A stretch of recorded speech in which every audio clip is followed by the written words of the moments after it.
టాలీవుడ్ లో ఒకటి రెండు ఛాన్సులు రావటం ఈజీ ఏం కాదు. వరుసగా ఒకే సంవత్సరం 6 సినిమాలు రిలీజ్ అయ్యేంత బిజీగా ఉండడం అంటే మామూలు విషయం కాదు. అలాంటి ఈ బంపర్ ఛాన్స్ మీనాక్షి చౌదరి దక్కించుకుంది. సినిమాలు రిలీజ్ అయితే అవుతున్నాయి కానీ మీనాక్షి మాత్రం హైలైట్ కాలేకపోతోంది. మరి వెంకటేష్ సినిమా అయినా మీనాక్షి కెరీర్కి కావాల్సినంత హైప్ ఇస్తుందా? అన్నీ ఉన్నా అల్లుడి నోట్లో శని ఉన్నట్టు వరుసగా సినిమాలు రిలీజ్ అవుతున్నా సక్సెస్ మాత్రం రావట్లేదు.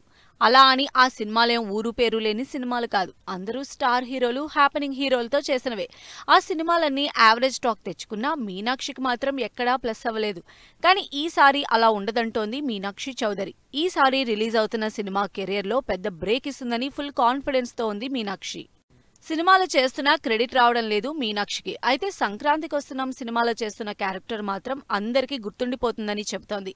ఎందుకంటే ఇప్పటివరకు గ్లామరస్ రోల్స్ చేసిన మీనాక్షి సంక్రాంతికి వస్తున్నాంలో కామెడీ ఓరియంటెడ్ రోల్లో కనిపిస్తోంది. అంతేకాదు ఈ సినిమాలో పోలీస్ క్యారెక్టర్లో యాక్షన్ కూడా చేస్తోంది మీనాక్షి.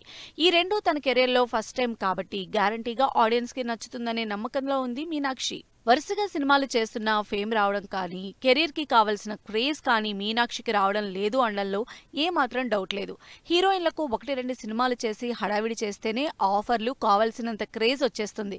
కానీ ఏంటో మీనాక్షికి మాత్రం కాలం కలిసి రావట్లేదంటున్నారు ఫ్యాన్స్. అందుకే యంగ్ హీరోల దగ్గర నుంచి పెద్ద హీరోల వరకు వరుసగా సినిమాలు చేస్తున్నా ఒక్క సినిమా కూడా కావలసినంత ఫేమ్ తెచ్చిపెట్టలేదు. కెరియర్కి కావలసిన బ్రేక్ ఇవ్వలేదు. కానీ సంక్రాంతికి వస్తున్న సినిమా మాత్రం కెరియర్లో మెమరబుల్ సక్సెస్ అవుతుందని కాన్ఫిడెంట్ గా ఉంది మీనాక్షి. అంతేకాదు సంక్రాంతికి రిలీజ్ అవుతున్న సినిమాల్లో ఈ సినిమాకే ఎక్కువ పాజిటివ్ వైబ్, బస్ కనిపిస్తూ ఉండడంతో సంక్రాంతికి వస్తున్నాంతో మీనాక్షి ఆశలు తీరి మరింత బిజీ అవుతారని ఎక్స్పెక్ట్ చేస్తున్నారు ఫ్యాన్స్.